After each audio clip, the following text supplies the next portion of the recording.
Greetings. Welcome to GDIC's webinar for the OASIS Plus Phase 2 Logistics Domain. This webinar covers both small business and unrestricted tracks for the logistics domain. My name is Cal, an AI assistant, and I am your host today. With me is Ab Vand, VP for Capture at GDI Consulting and a subject matter expert on self-scoring proposals. Ab will guide you through today's deep dive into the OASIS Plus Phase 2 Logistics Domain opportunity. Ab has over 30 years of experience in capture and proposal management. He is considered an expert in self-scoring as well as traditional proposal and capture efforts. Ab has managed over 1,000 successful capture and proposal efforts, including over 200 successful self-scoring proposals such as OASIS Plus. He has also held numerous training webinars for various APMP chapters and Apex offices throughout the US.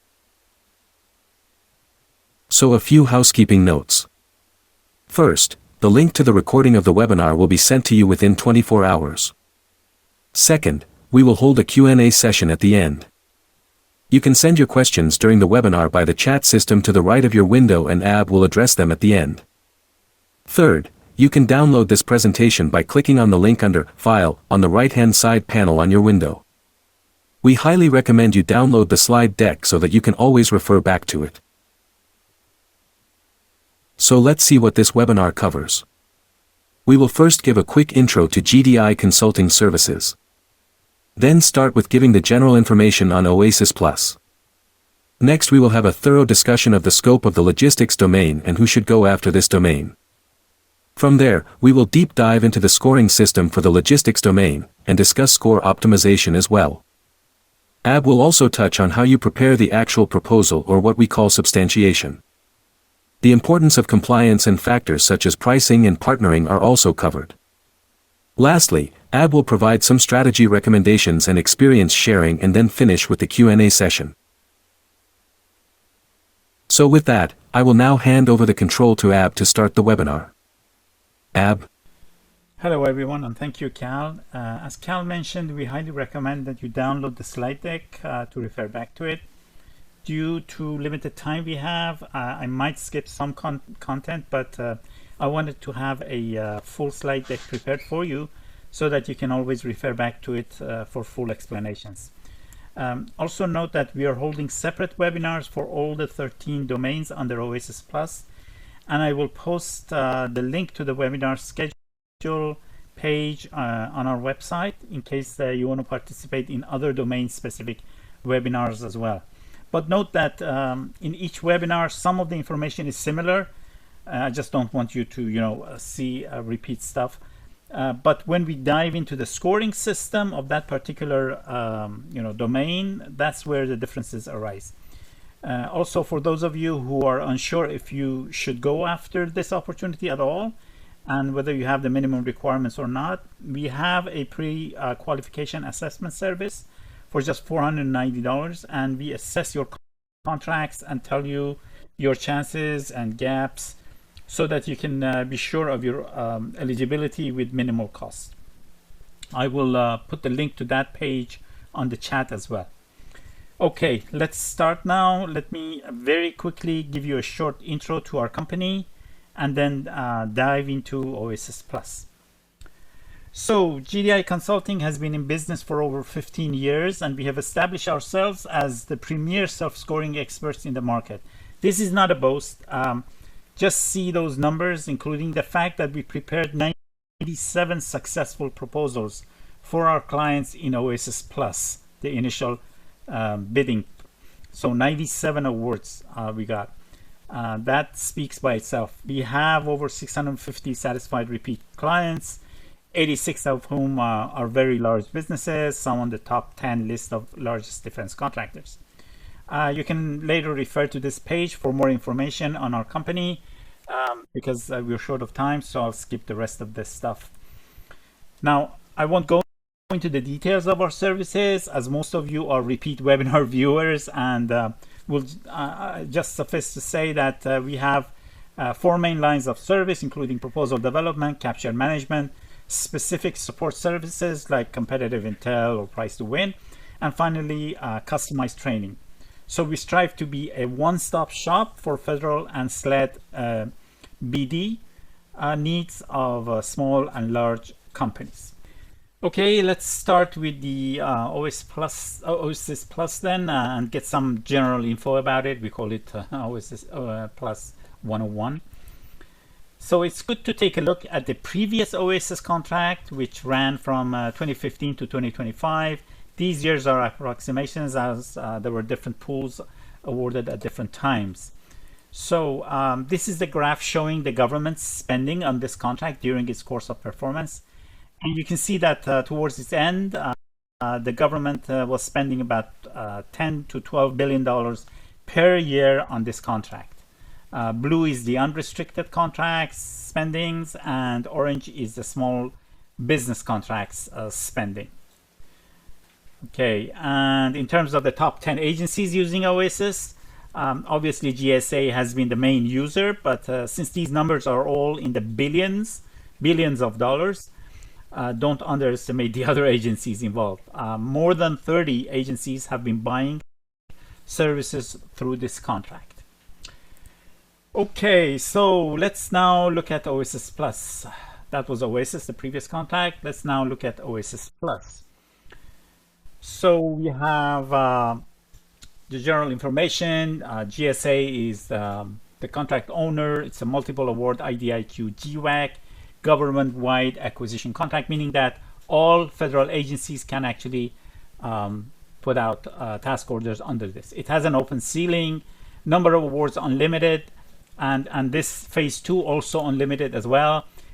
Contract duration is 5 years plus 1 additional 5 years. You can think of it as an overall 8 years now, because we are nearly 2 years into it, or less than 2 years actually. First round was awarded. Phase 2 has started January 12th, 2026, officially has started. And it's a rolling admission system, so there's no due date specific. Obviously, the sooner you can get on it, the better, because then you can participate in the task orders that are out there. Now, there are 6 tracks, as they're called. You can think of it as 6 different contracts. The contracts are segregated by the type of company. So there is a total small business contract or track, 8A small business, hub zone small business, STV OSB, WOSB, and unrestricted.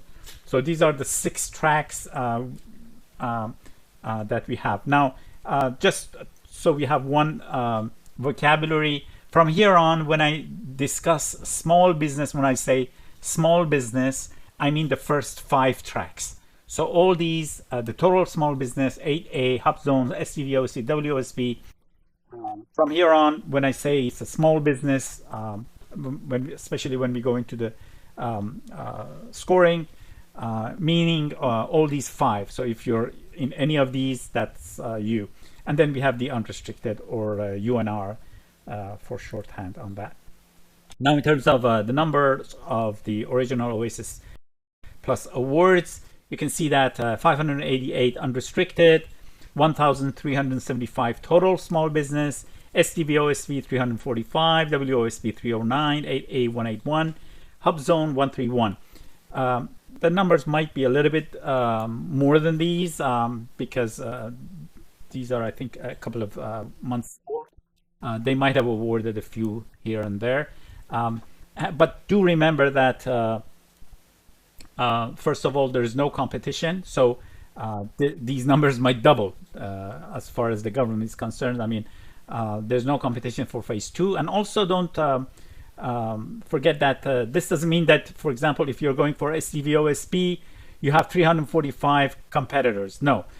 These are, separated into the domains. So we're going to have, these are about the 8 previous domains. 5 have been added for overall 13. So it's not that, these are the numbers of your competitors in each of these set-aside economic, socioeconomic types. It also depends on the domain as well. Now, in terms of the domains, left-hand side, the orange domains, these are 8 of them. These were the original OASIS Plus. Now they've added 5 more on the right-hand side, the green ones. So technical and engineering, T&E, management and advisory M&A, research and development R&D, intelligence services, enterprise solutions, which is only for unrestricted track, facility services, logistics services, environmental services, and to the right, business, these are the new ones, business administration services, human capital services, financial services, marketing and digital outreach services, and finally, social services. So it nearly covers all types of services work except horizontal and vertical construction. Even construction trades are included in facility services domain. So even the trades are there, just the horizontal and vertical construction services are not there. Now, many call this non-IT services contract. That is a mistake. Out of the 97 clients that we helped win on this, 36 of them were IT companies. So depending on the type of IT work, many of them fall in the parallel to the type of work done under, for example, technical and engineering. The first one, first domain, research and development, third one, and intelligence services, and perhaps even in the new domains. So that is why many IT services companies can and should also go for this opportunity. Okay, so let's now dive into the main topic of this webinar, which is the logistics domain. So services in this domain include comprehensive logistics solutions, including planning and designing, implementing or operating systems or facilities for the movement of supplies, equipment, or people by road, air, water, rail, or pipeline. Now, sub areas include but are not limited to what's listed here on this slide and the next. For the sake of time, I will not go through each one of these, but you can refer back to this later on. So if your line of business is in any of these, then this is a fit opportunity for you. You should expect to receive task orders with scope similar to one of these once you are awarded on the IDIQ. Now, this is the second slide listing the continuation of sub-areas of the scope of the logistics domain. The relevant NAICS code and PSC codes, PSC stands for Product and Service Code, for the logistics domain includes actually what's listed here. I will come back to this point when we discuss scoring later on, and you will see the significance of these NAICS and PSC codes later on. I just wanted to list them here as well for you. Now, who should participate under the logistics domain? So first type of companies are defense and mission logistics operators. They usually do deployment, rapid logistics, contingency, disaster, and test range support. Second group of companies are supply chain and distribution companies who do transportation, warehousing, inventory, specialized cargo, and provisioning.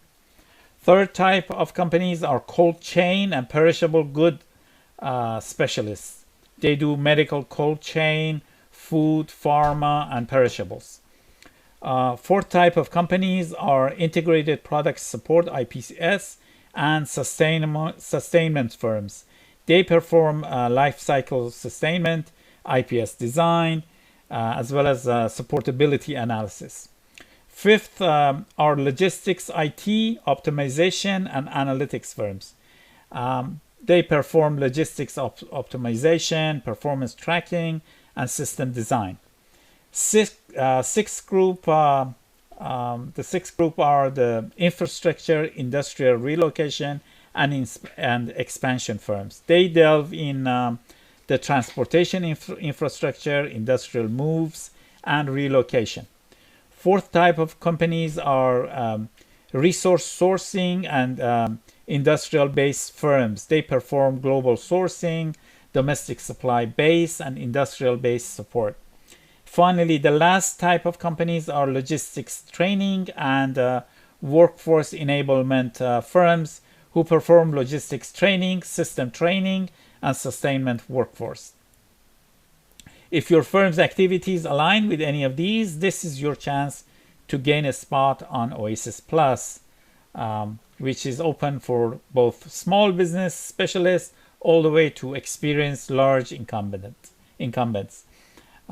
So this is an opportunity for you. Now, if you're good that you want to go after this domain, let's understand the scoring system. I'm assuming that you are familiar with the concept of self-scoring proposals. If not, please refer to our previous webinars on the subject on our website, www.gdicwins.com. Unfortunately, we don't have the time to go over this concept in this webinar. So from here on, we're going to discuss the scoring system specific to logistics domain. So the overall numbers are here. 50 is the total score, the maximum score you can get, whether you're small business or unrestricted. And just to remind you, when I say small business from here on, I mean 5 different tracks. Total small business, 8A, Hub Zone, STV, OSB, and Women-Owned Small Business. So all these 5 tracks, when I say small business submission, I mean any of these. And then you have the unrestricted or large businesses. So if you are above 36 for small business and above 42 for unrestricted in terms of score, you're good to go. You're awarded. So how do you create those points, those 36 and 42? There are 3 main score factors. Qualifying projects or QPs, federal experience projects or FEPs, and systems clearances and certifications. And you can see that QPs or the qualifying projects are the key players because you get 42 points for them, whether it's small business or unrestricted submission, which is way larger than the other 2. And from here on, I'm going to use that term QP, meaning that we have 5 contracts that we use, 5 QPs we bring to the table, and we get the majority of the score from them. So as a graphical comparison of the 3 main score factors from here, you can see how important QPs are compared with the other 2. That's why everything revolves around those 5 contracts that you bring to the table.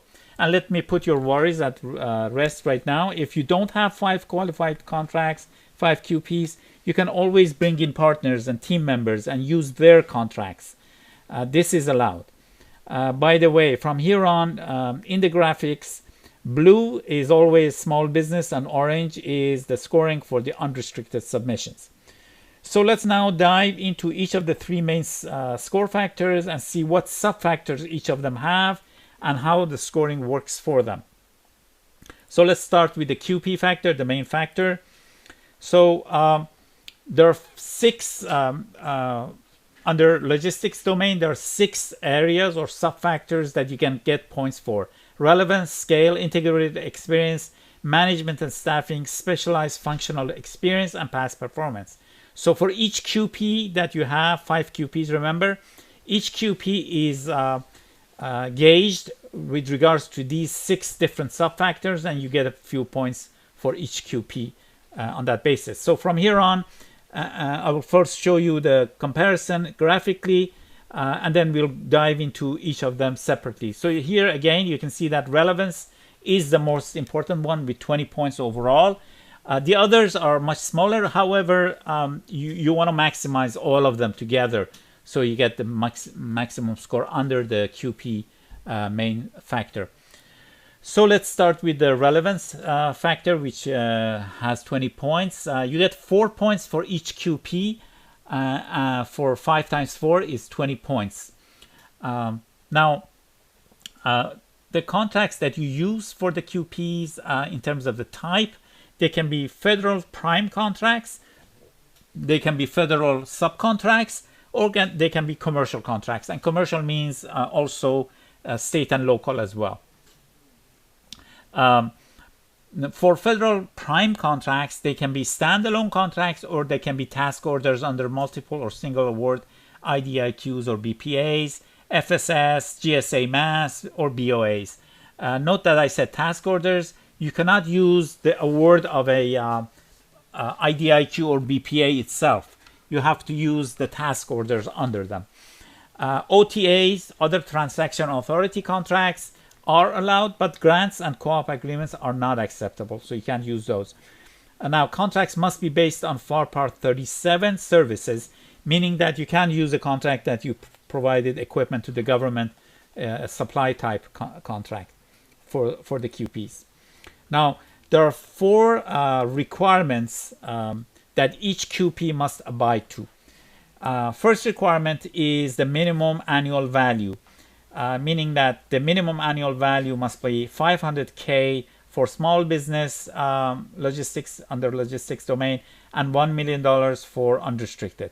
Now, how do you calculate that? If you have an ongoing project, so it's not finished, the total expected or contractual, what's written, value on your contract document, the value is divided by the total expected contractual duration, and you come up with the annual value. So say you have a contract that is 1 year base and 4 years option, and you are in the first year.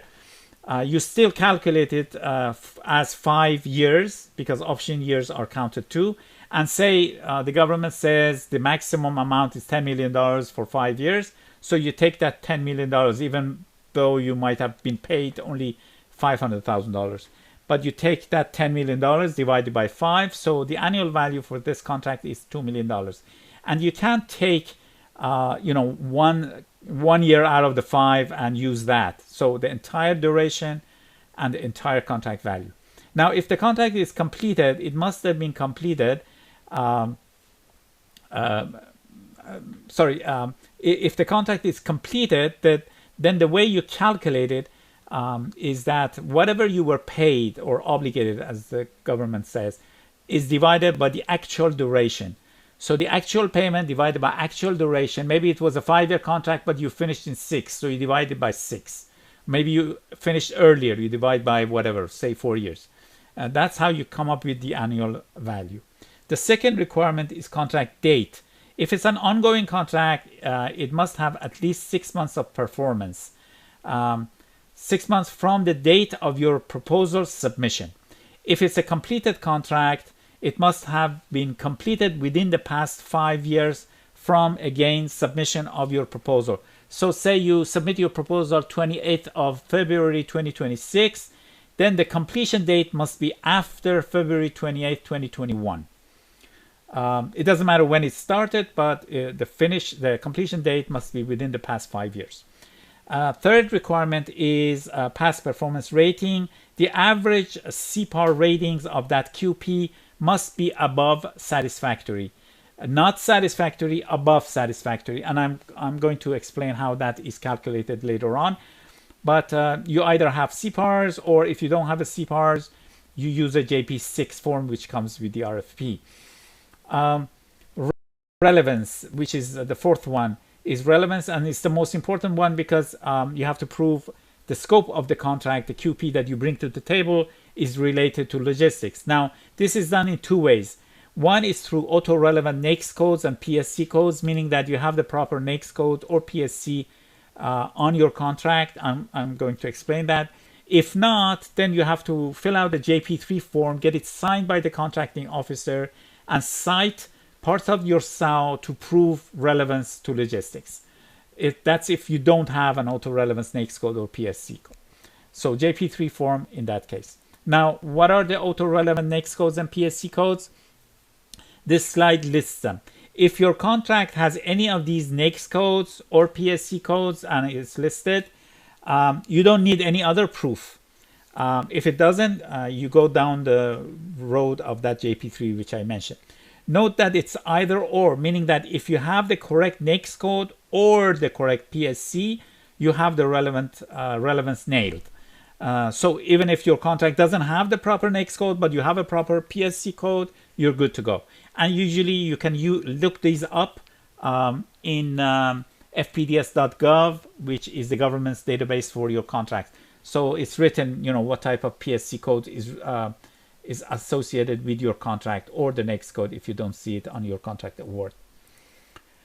So that was relevance. Now let's look at the second subfactor, which is called scale. For each QP contract, you can get a point if its annual value is greater than or equal to $1 million for small business and $2.5 million for unrestricted.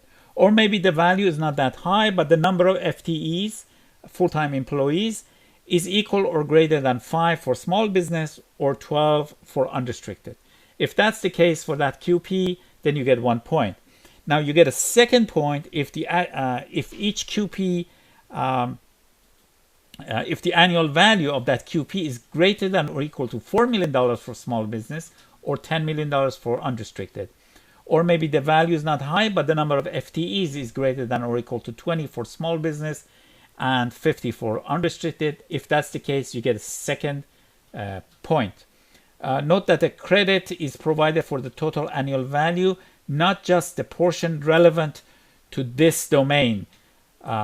So this is good. So maybe your contract has a scope on logistics, but also has some parts of it are finance, some parts of it are environmental, whatever.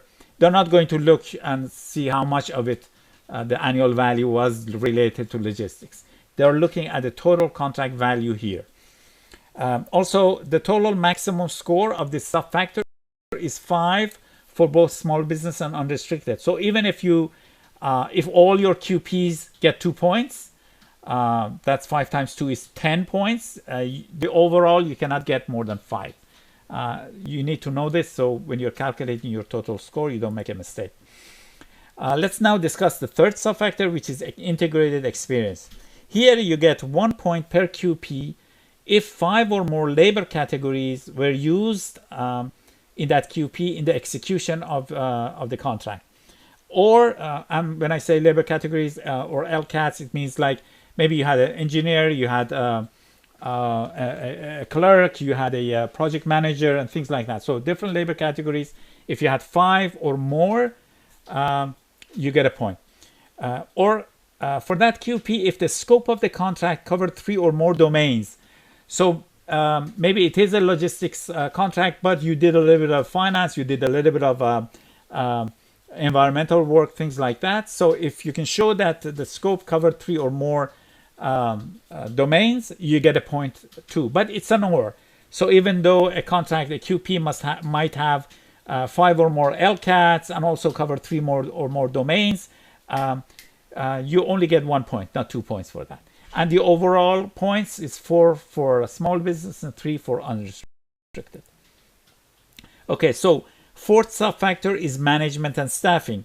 For each QP, you get 1 point if you use 3 or more subcontractors, 5 for unrestricted in the performance of that QP of that contract. Now, it doesn't have to be the entire duration. Maybe you use a subcontract for 1 week. That's good. Or consultants, they count as subcontractors as well. Or if you use 5 or more personnel with clearance, like secret, top secret, Q for top secret SCI, and Q for Department of Energy contracts. You get a point there too. So each contract can get up to 2 points, 1 for the subcontractors and 1 for the personnel with clearance.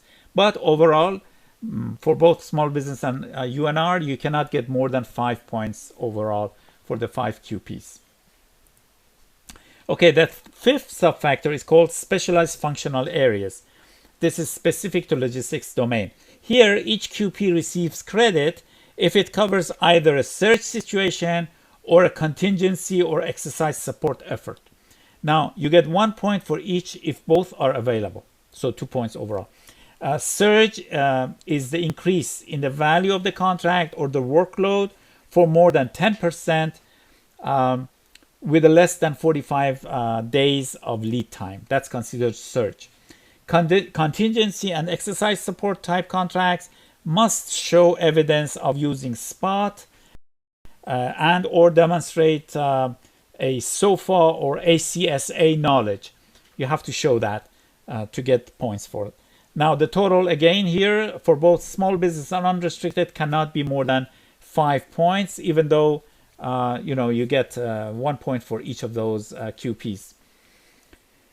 Okay, And for the last sub-factor, that's a past performance. So if all 5 contracts have a positive, that is above satisfactory, average past performance rating, shown by the CPARS or the JP6 form, you get the maximum 3 points. If 4 out of the 5 have a above satisfactory, you get 2 points. If 3 out of the 5 QPs have above satisfactory, you get 1 point, and below that you don't get any points. A few important notes. You can use a JP6 form only if a CPAR is not available. And as I mentioned, this JP6 form must be sent back when it's filled and signed by the contracting officer or the prime if you're using a subcontract. They must be sent back to you, not sent back to GSA. They send it back to you, you put it as part of your proposal. Finally, for the UNR track, if all 5 contracts had a very good or exceptional rating for small business utilization sub-factor in the CPARs, you got 1 extra point. So all of them must have either very good or exceptional in the CPARs for small business utilization. Then you get 1 extra point. That's why for UNR overall you get 4 points for past performance. Now, question is, how do you calculate that above satisfactory that I mentioned? Let's first discuss the different sub-factors under a CPAR, and the JP6 form is exactly like a CPAR. So these are the sub-factors. You have technical, sometimes called quality of service. You have schedule, sometimes called timeliness, cost control, management, or sometimes called business relations, and finally small business subcontracting or small business utilization. Now, the way you calculate your average score is that you give a point score to the ratings. That is, you put 5 for exceptional, very good is 4, satisfactory is 3, marginal is 2, and unsatisfactory is 1. You replace these numbers for the ratings, add them up together, and then divide by the number of applicable ones. If a rating is NA, you don't count it. So let's look at an example in that orange box. Say you have a QP with the following CPAR ratings.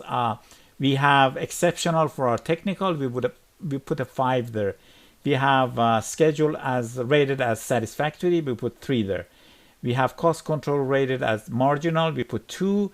We have management rated at satisfactory, we put 3. And small business utilization is NA. We didn't have any small business subcontractors. So the way we calculate, we add 5 to 3 to 2 to 3, comes to 13.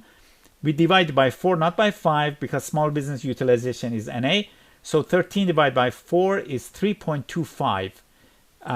Satisfactory is 3. So this is considered above satisfactory. So this is a good to go contract. You can use it.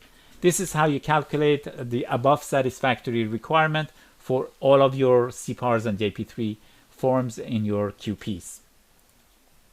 Okay, there is also one special case that I want to cover. If you have a single award IDIQ or BPA and emphasis is on single award, not multiple award, single award, and you being the prime, then you're allowed to bunch up the task orders together and consider it as one of the 5 QPs. You can do this just once, so only one of your QPs can be like this. So, for example, consider the case of a single award IDIQ you have, whose task orders are all small. Say the annual values are $100,000, $150,000, things like that. You can't use any of the task orders by themselves because they're below the $500,000 limit for annual values.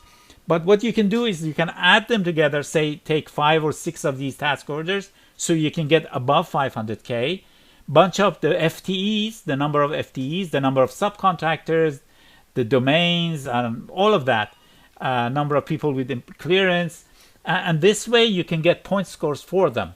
So it's a good one if you have this type of single award IDIQ. Last time we had a client who had a task order with 25 IDIQ with 25 small task orders. He actually bunched them up together. That's why it's called collection of task orders.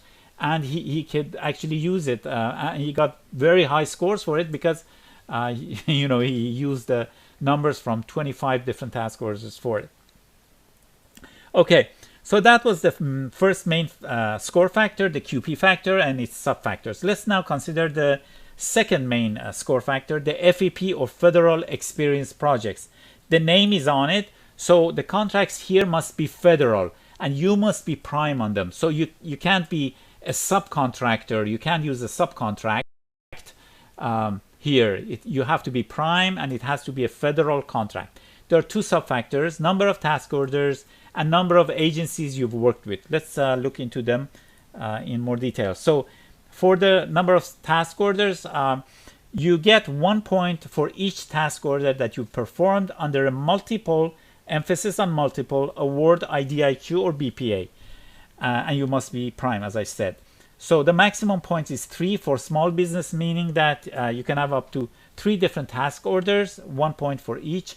The total for unrestricted is 2, meaning that you can bring 2 task orders here. Now these can be under one multiple award IDIQ or BPA or under different ones. Doesn't matter. Also, the contracts don't need to be the same ones you used in the 5 contracts for QP factor.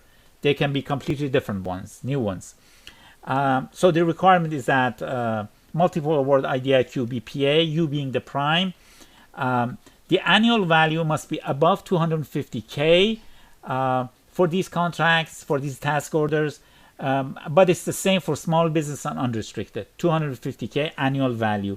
And then the same 6 months of performance or 5 year, finishing within the past 5 years from the date of submission. So that requirement stands there. Now, it's important to note that the scope of these task orders does not have to be relevant to the logistics domain.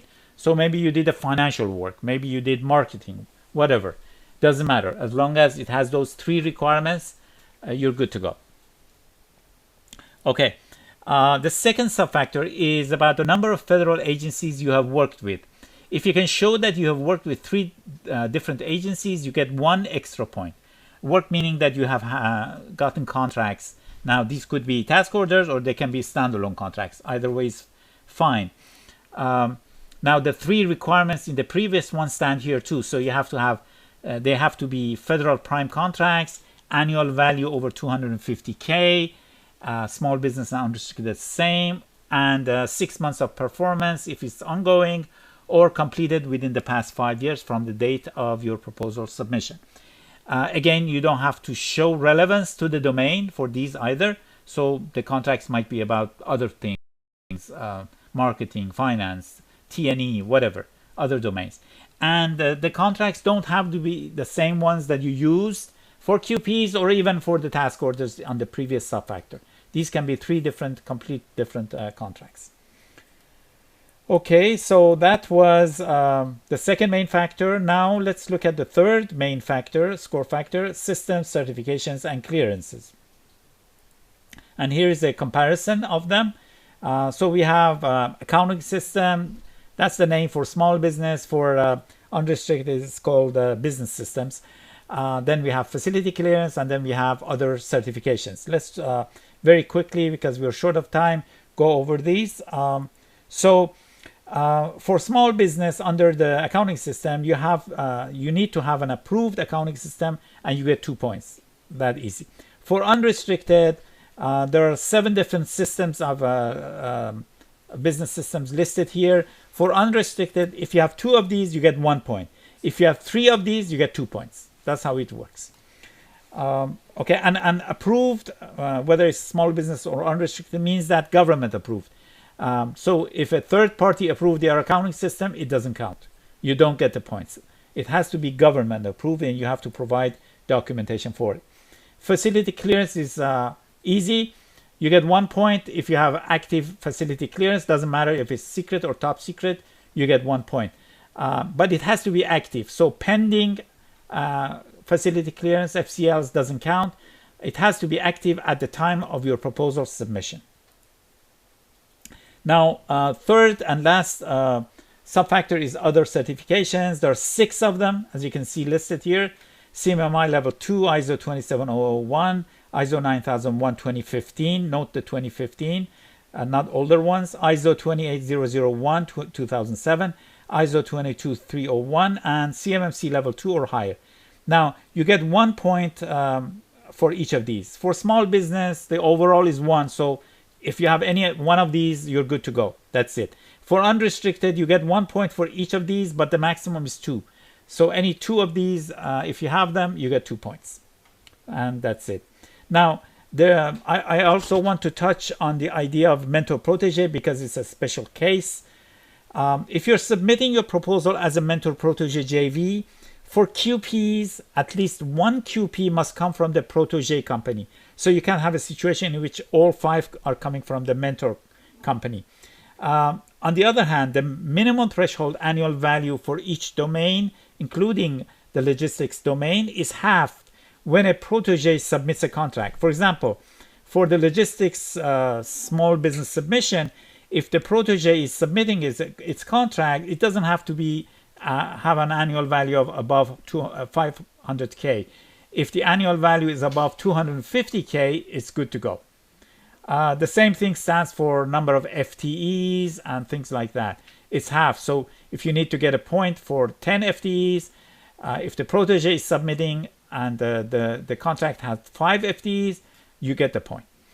The same rule applies to FEP, Federal Experience Contracts too. Remember there, the minimum annual value was 250K. Here, for contracts from a protege, it can be $125,000. Finally, these rules apply to the UNR submission too. So for a mentor-protege JV submitting under a logistics UNR submission, the annual value of the protege contract can be above 500K instead of 1 million K. So that was the scoring system for this domain. Let's now discuss eligibility assessment as well as score optimization. These are the first steps that you should take. If you have multiple contracts, use a tool to first profile your contracts and see what score each will bring for you, and then which 5 QPs to select to maximize your score. I'll show you our eligibility assessment tool on the next slide. To do that, you need to read the RFP and the Q&As, usually the previous Q&As and the latest RFP documents for the original OASIS Plus carefully and fully understand the requirements for each score factor. You must create a table to score each score factor for each of your QPs. Then estimate your best score and do a gap analysis of where you're short. In doing that, focus on maximizing the score on the 5 qualifying projects and maximize the use of your commercial subcontract projects if possible. Now, following your gap analysis, decide on partnering and multiple partners, maybe, to boost your score.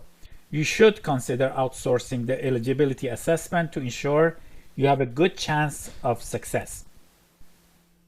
Now, this is a form we use to do eligibility assessment for our clients, and I'm going to give you the link for this service as well.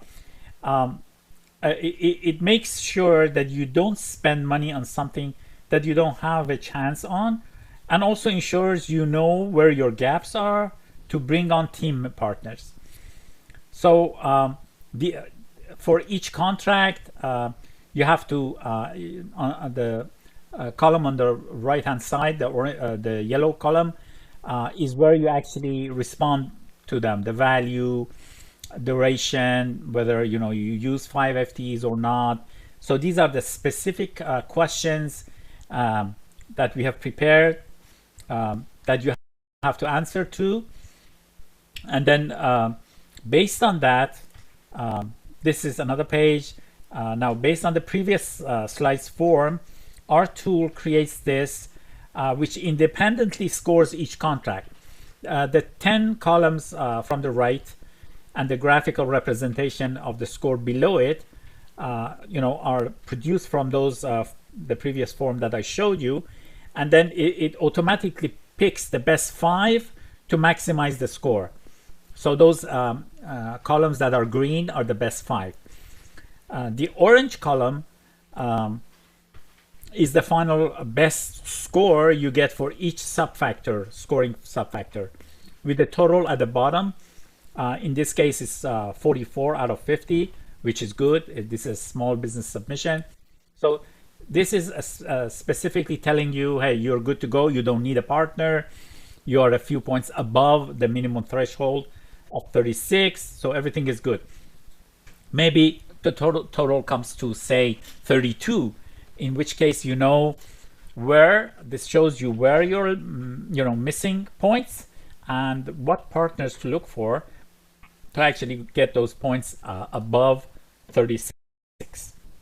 So we call this the eligibility assessment service that we're providing. And if you're interested in our eligibility assessment service, you can click on the offer tab on the right hand side panel to go to the link to read more on the service and request it if you want. Let's discuss substantiation now. Remember, the proposal you're supposed to provide is essentially the documents that prove your self-score is justifiable. These are the award document, perhaps, the statement of work, the SAO, the FPDS printouts of the contract. FPDS is the government website that has lists all the contracts. So it's considered official document when you have a printout of it.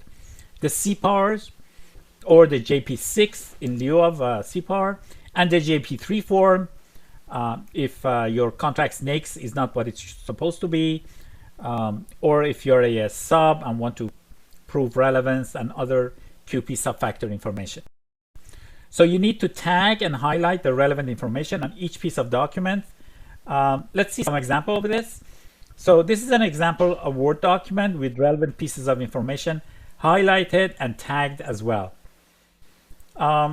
This is an FPDS printout, again with relevant pieces of information like contract number, dates, values, etc., highlighted and tagged. So this is how you do the documents. Now you can see that there are a lot of moving parts involved, so you need to know what documents you need to present to justify each point score. They're not necessarily just one document required per point score. So you need a checklist, sample here, for example, to ensure that nothing is missing. This is an example of a checklist for the 5 contracts that were selected for QPs are listed at the above under 3. Those are the 5 contracts, and below it are the documents that are needed. And when it's ticked, it means that it's ready and it's prepared. So for each of the score factors, you might need different documents, and they have to be tagged, highlighted, things like that. So a lot of document management work needs to be done. Okay, so that brings us to the importance of compliance in these self-scoring proposals. Due to shortage of time, I will not go into the slides about compliance. I just want to emphasize the importance of compliance. I've seen many companies, in fact, lose because of not paying enough attention to this and not paying the price for ensuring compliance when they're preparing their proposal. So please go through the slides that I have put in here and discuss it with your team when you are actually preparing your proposal. Now, with regards to price, there's always a question as to how price delay plays in the self-scoring proposal submission. The short answer is no score is given for price. They just check it to be within the acceptable range and complete for all items. That's it. A few points. You can refer to this slide later, but essentially you have to provide pricing for 20 LCATs at the SME subject matter expert level, and you want to make sure that you're not below the maximum you are below the maximum acceptable government rate. And that's all there is to it. They give you what is the maximum acceptable rate. You just want to make sure that you are below that. That's all there is to it. So it's very easy to prepare your price form. There's a form that comes with it, with the RFP. You just have to fill it out. Okay, teaming is extremely important in OASIS Plus. The short rule is if your own score cannot be above the threshold, use teaming, period. No indecision. In OASIS Plus, everything is about the score. Whether you get your score all by yourself or you have a team of 5 subs, for example, the government doesn't care. At the end of the day, the score is the king. Now, some key points here. I will not go into the details of all of them, but essentially, I recommend, or we recommend as our company, that if you're not 3 to 5 points above the threshold, so this is new. If you're not 3 to 5 points above the threshold, consider using a partner. You need those cushion points, those 3 to 5 points. For JVs, MPJVs, prime sub relationships, all are acceptable. You can use the partners contracts for QPs and FEPs, which account for nearly 90% of the total score. One important factor is that if you're a small business, your subcontractors must also be small under that particular domain. You can read the rest of these points that I've listed here later on when you refer back to it. And we have a free partnering portal. You can see the link here. I'll put it up on the chat as well. So you can actually register here, go find your partner, whether you want to be prime or sub. And this way you can actually communicate with them and reach an agreement and work from there. So this is a free partnering portal. We've already, I think 400 companies registered and got together during the previous OASIS Plus submission. So this is something very helpful. Okay, and this is the first page of that site. Let's now discuss strategy and share some experience. So this is perhaps the most important opportunity for many businesses for the next 10 years, or I should say 8 years. There is no competition, so use all means possible to win a seat, including partnering with other companies, either as prime or as a sub. Expand on domains. If you have past performance in any domains other than your main domain, but not the required 5 QPs, don't relent. Use partners and expand your grasp by going after multiple domains. This holds true for both small business and unrestricted tracks. For small businesses, don't stick to just your own set-aside track. First of all, you should also go for the total small business track. It's considered separate from 8A Hub Zone WOSB and STV OSB. It's a complete track. And secondly, if you have strong QPs, by all means go for the unrestricted track as well. Say you're sure that you get above 42, why not go for unrestricted as well? At the same time, don't be overconfident. Self-scoring proposals are all about analytical thinking. Good writing skills, which is the key strength of us proposal managers, is of no help here. You need to have good analytical thinking capabilities and good document management. Now, outsource if you have not done this before. Even if you have, get your proposal reviewed by an outside source. I've seen many companies lose because of not doing that. Now, focus on your QPs. They are the driving factor. I think I've shown that in different ways to you. First, do an eligibility assessment to understand your gaps and the need for teaming. Maximize your score. Use a per contract scoring system to see what your score looks like. If below the threshold, that's 36 for small business, 42 for unrestricted, select a partner as soon as possible. Companies are already teaming up, so you need to hurry. Ensure that you have 4 to 5 cushion points, as I mentioned previously, even if you have to partner to get them. Maximize the use of your subcontracts and or commercial contracts, if you have any. There's no difference. You get the points and that's it. Check compliance, think compliance, and eat compliance. It's really important. Don't lose time. Time is of essence. You don't want to miss the 2026 task orders. So start yesterday, start as soon as possible. And here I wanted to share our experience in terms of the time and resources needed for the preparation and submission of the OASIS Plus proposal. There are essentially 4 main phases. There is a phase 0 eligibility assessment if you're unsure about moving forward, but there are 4 main phases. Phase 1, contract selection and score optimization. Phase 2, preparation of the proposal documents. That's essentially the proposal preparation, or we call it substantiation. Phase 3, compliance reviews. It's a phase by itself, important. And then phase 4, uploading to Symphony, Symphony is the government's portal. Don't underestimate this. It usually takes 2 or 3 days. It's not a copy paste. So the graphical representation of the time and resources for each phase is shown also. So you can see that 50% of the time is spent in phase 1, contract selection and score optimization. This is the average we have found preparing over 200 OASIS Plus and other self-scoring proposals. So I just wanted to share this with you as well. So how can we help you on OASIS Plus? Here are the services we have. We have free consultation. Just we set up time to call and we discuss, answer any questions you have. Free partnering hub, which I showed you, and you can go to the website and register and then start finding teaming partners. Pre-qualification assessment.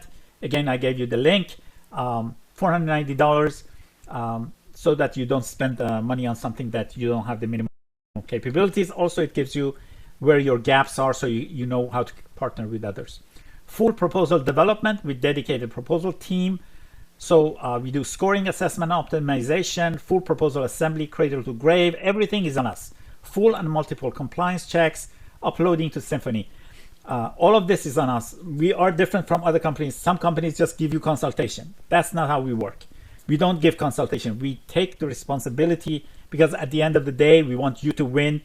It's good for us, our win rate. It's good for you. You don't lose your money and you get awarded. So we take the whole, heavyweight and work, and you just provide us with the documents. We do everything else for you. And finally, for those of you who have in-house teams, we do reviewing and auditing. So we do 2 rounds of compliance checks and score optimization checks, and we also help and audit uploading to Symphony for you. So these are the services we provide. Here are contact information, myself, email and phone number, and my colleague Maron Friedi. So if you have any sales inquiries or you want to set up calls, just contact Maron. Email is usually better for both of us. Technical questions for me, and consulting and sales inquiries for Maron, and we can set up calls, jump on them and discuss any of your needs or answer any questions you might have. Okay, so we have reached the Q&A session. There are quite a lot of questions, and as usual, I'm behind schedule, so let's quickly answer a few. Question from Susan. Can we use contracts, you call them QPs, from our subcontractors? Yes, Susan, QPs and FEPs all can come from your subcontractors. Question from Erin. How is pricing done? So as I mentioned, you're supposed to provide hourly rate pricings for 20 SMEs, subject matter expert LCATs, and that's it. You need to make sure that you provide pricing for all the 20, otherwise you will be deemed unresponsive. Also make sure that your pricing is below the government's maximum estimated rates, which is actually provided with the RFP. So you know what the government's maximum is. Make sure you're below that. Question from Stephen. How much time do we have to prepare our proposal? So this is a rolling admission. You would think that then you can submit it any time. Contractually, that's correct.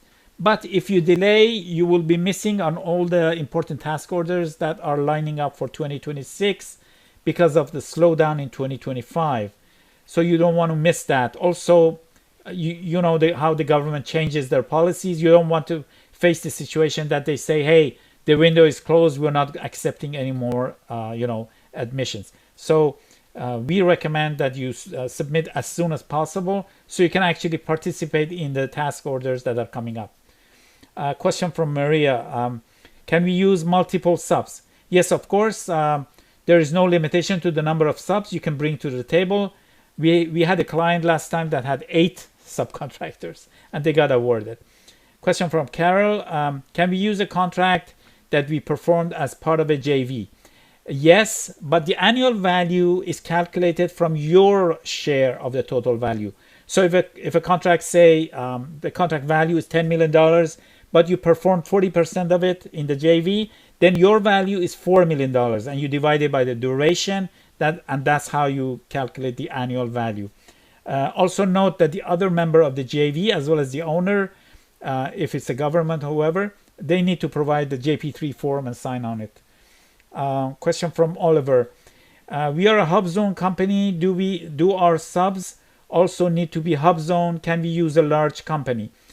Good question. So Oliver, your sub or subs don't need to have the same socioeconomic standing as you have, so they don't need to be hub zone, but they must be small.